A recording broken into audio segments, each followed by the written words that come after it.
Today we're going to dig in a little deeper, but not very deep. I mean, this is deep, deep stuff, you know. And it's really one thing that I hope that we can continue learning together in some way, because you know, fabulous results are starting to come out from the networks around the world.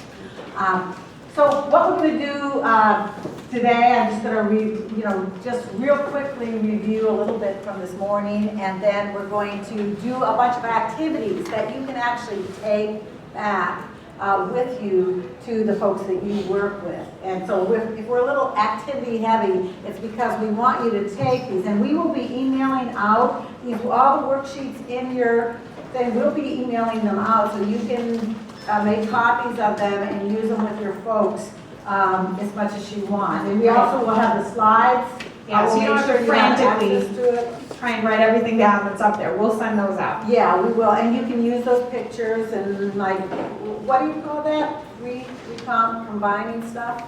There's retacking things for it. Oh, no, what do you music? What do you call it? Remix, right? Okay. Yeah. Like, this is a dance party. Okay, so first a word about the term. When I talk about network leadership, I use the term network leader, and it's just, this guy and I were writing a paper like, oh gosh, maybe 15 years ago or something like that, and we used that word, and I cannot, we sat down and tried to remember where that came from, but can't remember it. And after we wrote it, I went back and read the paper again. I said, oh, that's kind of a squirrely term, I don't know. But then people started calling me and emailing me and saying, oh, we love the term network weaver. And so I started using it. It's not proprietary, it's just a term now that so many people are using to describe network leadership, because a lot of it is about connecting. So that's why I will use the word not from now on. This morning I used network leadership, but now we're stage 2. We'll use the word network weaver. So just to remind you, networks are about relationships, and really helping those relationships form is a key part of being a network weaver. It's about taking the silos that we see out there, whether those are organizations or neighborhoods or races or ethnic backgrounds, and starting to really bridge them and bring people in those different silos together in real creative ways. It's about bridging divides, because we desperately need to be working less with people just like us, and more with people who are different, because that's where you get different perspectives. But there's a real art and skill to being able to do that. And it's a lot about support rather than control. So you're not going to hear a lot about planning and everybody's got to do this. It's more about enabling environments. How are you going to allow lots of stuff to sprout out that you don't even know about all the time? And how are you going to support that and make it really add up to something? So how are you going to get lots of different activity going, experiments going out there, and yet have it be somehow fit together into something really beautiful and transformative? Okay? So we talked about this morning, and let's just quickly review the things that a network leader, helping others become leaders, is the most important thing that you can do. Bringing in new voices. See, many of you are already doing pieces of this, and so it's kind of like, how do you just expand your repertoire, connect across divides? I think this one, number 4, is really tricky, and one that there's a bunch in the handbook about self-organizing. That's like, how can you get more people to do the work and do it from passion and do it in a way that really sticks and lasts? Learning from others around the world. You really, what's your strategy for finding out what other people are doing in your area, and how can you learn from them? Using social media and gatherings to engage people. That's what we're trying to get here, is a lot of engagement. So I'm not going to talk too much. Okay, so let's get a few definitions of it. When we talk about networks, some people are talking about sort of like formal networks that come together, but mainly today we're talking about not just relationships, but patterns of relationships. It's like if we made a map of everybody in this room, some people would be connected, some wouldn't. But what's that pattern like? Because that influences the quality of communication and what possible action is going to be able to come out of something. So for example, here we got the good old hub and spoke. We know about hub and spokes, right? Often we're a hub. What's the problem with the hub and spoke? What's its vulnerability? Yeah, if we lose that person in the middle, the whole thing falls apart. And so, when you're hub and spoke and the people you're working with aren't connected, that's a problem. Here's 3 neighborhoods, barely connected. How are you going to learn from each other? Lots of exciting stuff happening in each of those neighborhoods or each of those organizations. How can they learn from each other? And if they're not connected, it's pretty hard to learn. Lots of times you have these long strings, where communication. Did you ever play that old game that you had the telephone? And you had to whisper something to the next person, and they whispered it, and it always comes up really dark. Well, we want to make sure our networks aren't like that. So this other guy I worked with for many, many years, August Krebs, and we looked at 500 networks. And what we found out was that there was a consistent pattern in networks that were really successful in collaborating and innovating. And so we decided to call this a smart network. And what it is there's a core of people. Now, you don't know everybody in that core. This whole core never sat together in a room, probably, if it's a good core. But you know about other people. So if I need somebody for design help, and I just don't have a clue, I ask Susan, she says, oh yes, I know this person, da-da-da, and I'll introduce you. So you want a core that means that whenever you get an idea, you can pull together the people you're going to need, and everybody's in that core. And then the next part that's really important in most community groups and even like colleges, or they don't think about the periphery. And the periphery are all, like I'm in your periphery now. I'm your periphery. You can call me up. You can email me. I'm a resource person out here, and I'm not going to be part of your everyday meetings, but I'm there to access. And a periphery is people from other communities, other parts of the world, people that are, like people who are working on education. They need to be connected somewhat to people working on health. There's a lot that those two could learn from each other. Or, so you need to have people outside your sector, people with different expertise, people with money need to be in your periphery. So you need to explicitly think about who your periphery is. Okay? And then that is your field of potential, and lots can come out of that now.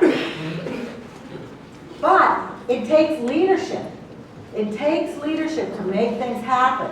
And you don't have to do the work. You have to move from doing so much to supporting others to do. Less doing, more catalyzing, more helping others do. And so in networks, there can't be too many leaders.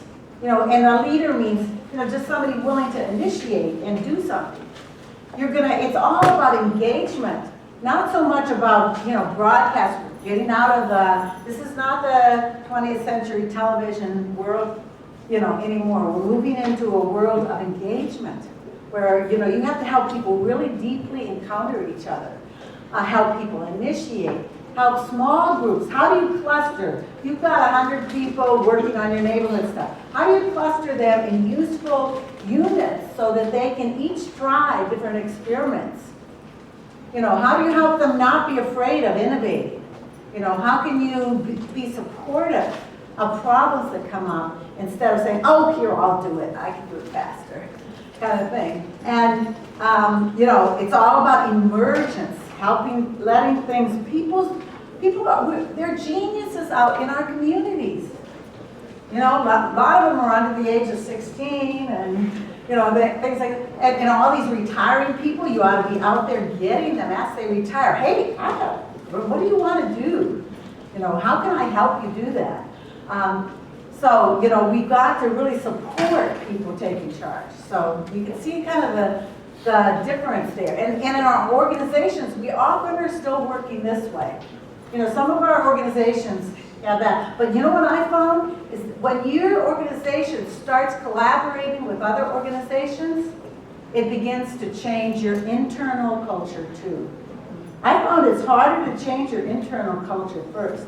But if you start over here with, you know, getting your organization to stop thinking of it like it's a castle with a big moat around, we've got to protect ourselves, you know, it's us against them, there's only so much money, and helping them understand that they can, you know, there's a bigger pie if we all jump in, you know.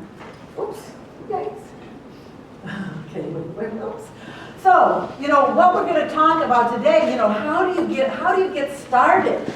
You know, how do you, and there's simple things that you can do to help other people realize they're a network leader. And part of it is giving it a name. I mean, that's the beautiful thing about network leader. It may not be the best word in the world, but it gives people a name. They go, oh, I've been a network leader my whole life, but I didn't realize it.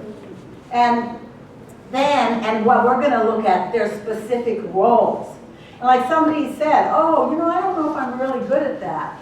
But you know, you might be good at one part of being a network leader, and you're going to get a chance to check these out in a minute, because you need to you don't have to be perfect and fit all of these roles. You just have to make sure in your network, everybody is filling the different roles. And you need to help them realize they are already network leaders. You are already network leaders, and you've got certain strengths, and you've got certain challenges, and you've got some things that hopefully you'll be excited about and say, I want to learn more about that. So, hey Jim, before you jump into this, which is fabulous, you've covered a lot of territory around. Oh, yeah. I just am wondering if there's some reactions or some questions before she starts. Okay, Susan. I actually have a question because I feel like all of us have all these different networks throughout the parts. Oh, sorry. I feel like all of us have different networks throughout all the parts of our life. There's kind of like our college friends network versus our corporate network versus our nonprofit network versus our neighborhood network. How does that fit in when you talked about kind of keeping your network role in one network versus, I feel like I have this huge network, but there are like parts of it where they might not even know each other. So how does that fit in with what you're talking about? Excellent question. I've got this thing, yeah. Well, you know, the only reason why we're asking you just to think about one today is just because sometimes when you sometimes you actually play quite different roles in your different networks. And so just today to begin to understand these roles, that's why we were asking you to focus just on one in particular. But some people who are big thinkers like you know, you can think about all those networks at once if you can. And you know, all those networks are resources to us. So let's say, you know, you're with a family member and they're having a problem, you know, and you can say, oh, I know somebody from work who can help you out. So the crossing of networks is really important, and we just have to feel a little bit feel comfortable with things not being so clear, you know, because there are no boundaries on networks. You know, if I asked you who you're, you know, if I got to know you and then you have friends and then that person has friends and, you know, have you heard of 6 degrees of separation? That supposedly, you know, if you go 6 steps, you can reach anybody in the whole world. I don't really, I think there are some divides in our world that we should be smarter about, that really are real. But, you know, still, we have a huge network out there that we can draw. And that's why it's so important to be intentional. Because the more we can actually think about, oh, who do I know? What are their skills? What do they like to do? If I ask them to help out my sister, would they? You know, and you need to know those kinds of things. Any more questions? Yes. So when you talk about a successful network, is that at all around accomplishing a shared something, or is it about enabling each person to accomplish what they want?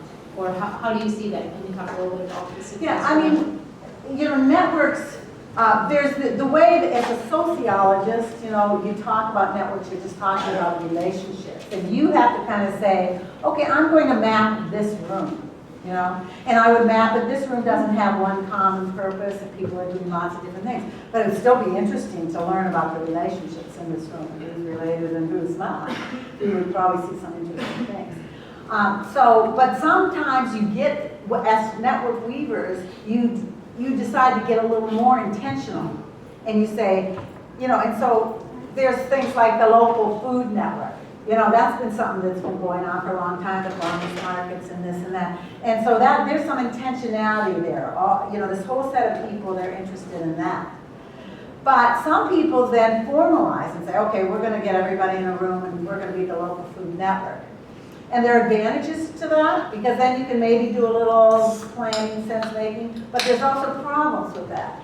Because lots of local food networks that have done that, they're not reaching out to the health network to work on diabetes, you know, or obesity. And so you have to really be careful your network doesn't get boundaries that leave people out.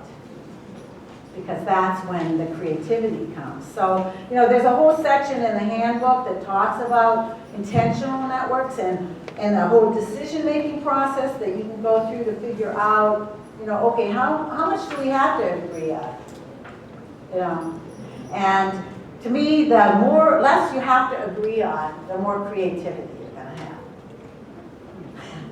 So, but you have to feel okay about that. And you still have to be able to move forward.